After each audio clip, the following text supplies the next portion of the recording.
Hello friends, Larry here, humanperformance.ie. This is day 3 of 30 days of mental skills, and over the following 28, 29 days or so, I'm talking to you about the 9 mental skills involved in peak performance. But not only that, the mental skills that are required for living the good life, for living a meaningful and purposeful life, for doing things that you love to do and achieving results, however you decide to frame those results. Success. Okay, it can be commercial success, it can be worldly success, it can be notoriety and so on.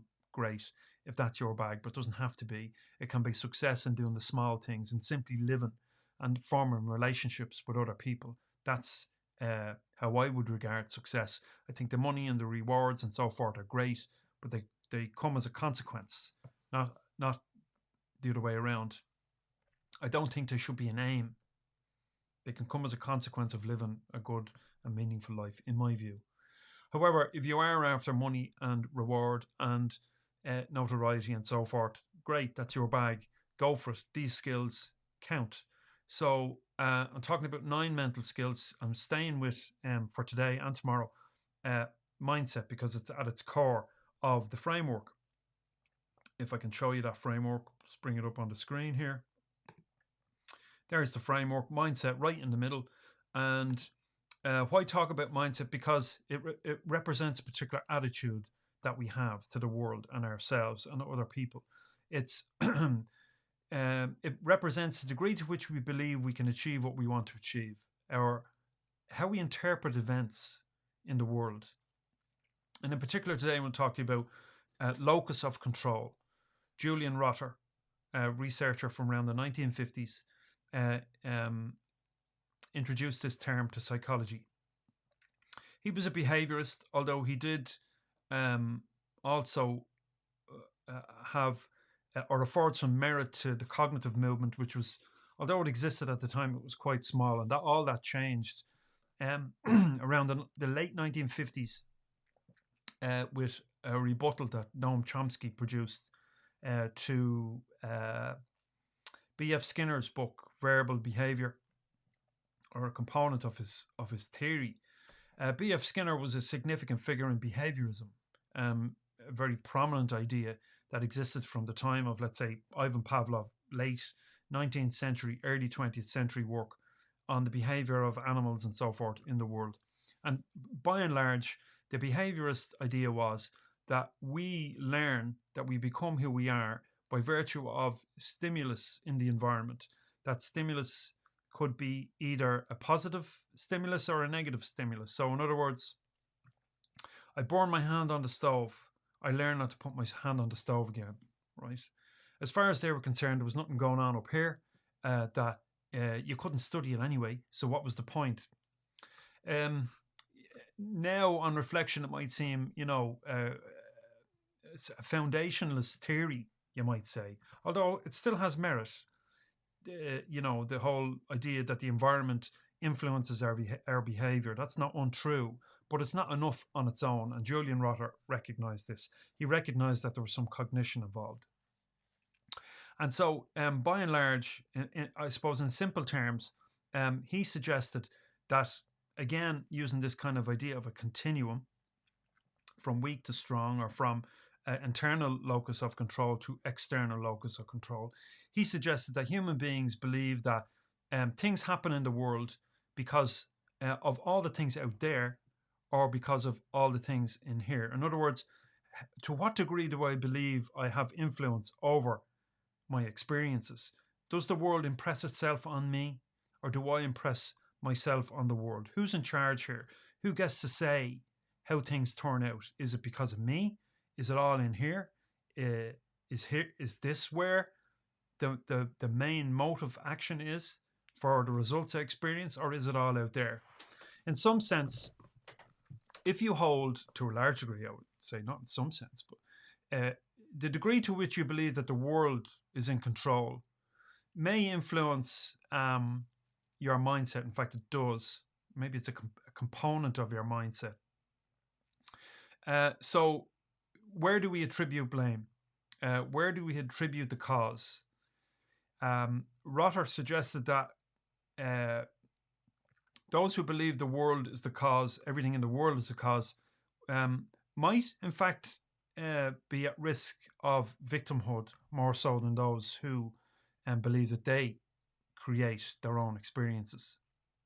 However, it's not as simple as that, because the degree to which I believe that I create my own experiences, although it might influence my degree of success in the world, I may be prone towards narcissism and self-centeredness and cruelty at its extreme. So there is some correlation between this idea and what we refer to as the dark traits of personality. It's related to motivation as well, and we'll get into that in a couple of days. We talk specifically about self-determination theory, the work of Edward Deci and Richard Ryan, and what they had to say about intrinsic motivation and extrinsic motivation. Very similar ideas, you could say, certainly interrelated. And so with locus of control, those with a more internal orientation have a greater degree of self-agency, personal control, self-determination, as I mentioned. Males tend to be more internally oriented than females, interestingly enough. And as people get older, which makes sense, we tend to be more internally oriented. In other words, our experience in the world tends to build in us a certain degree of understanding around how we relate to life events. However, we should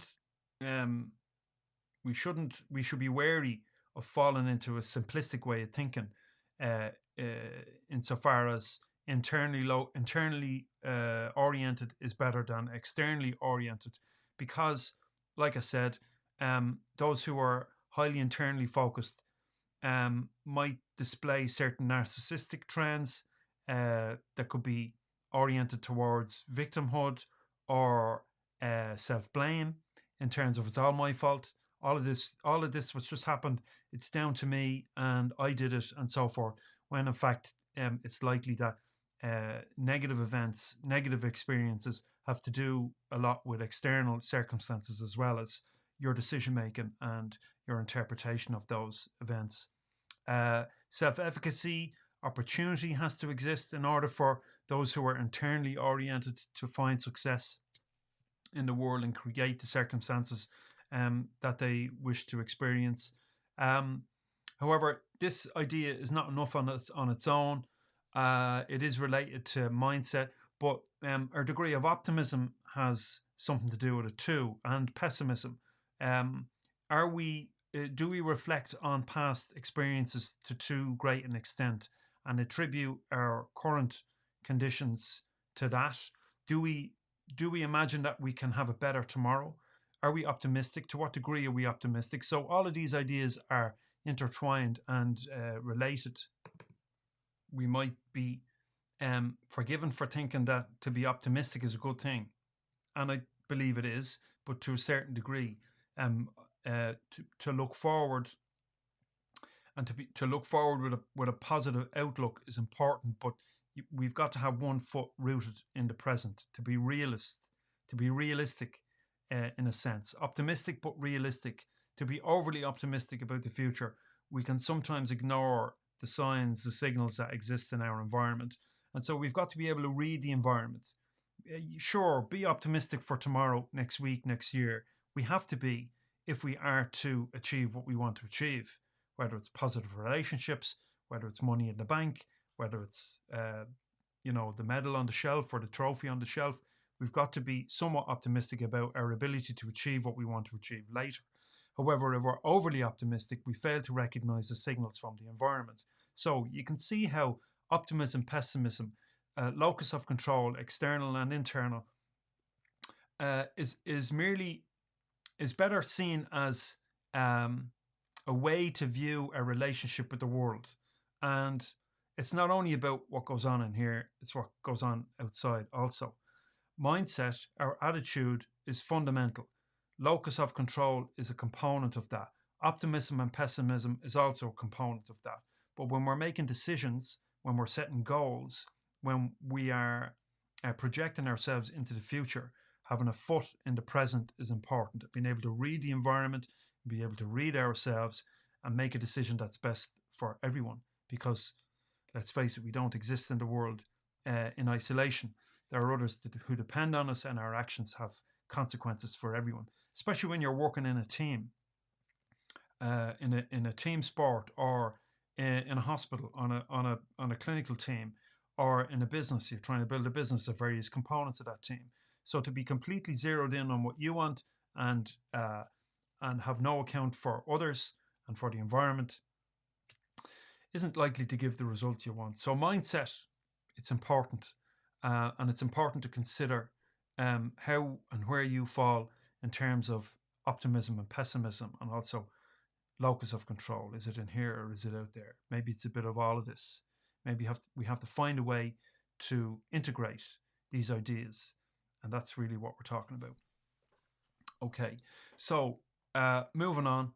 I'm going to wrap that up for today. Tomorrow, I'm sticking with mindset. I'm going to finish up talking about Daniel Kahneman's thinking systems. More on that tomorrow, but very briefly, he wrote extensively on a way of considering the human mind in terms of System 1 and System 2.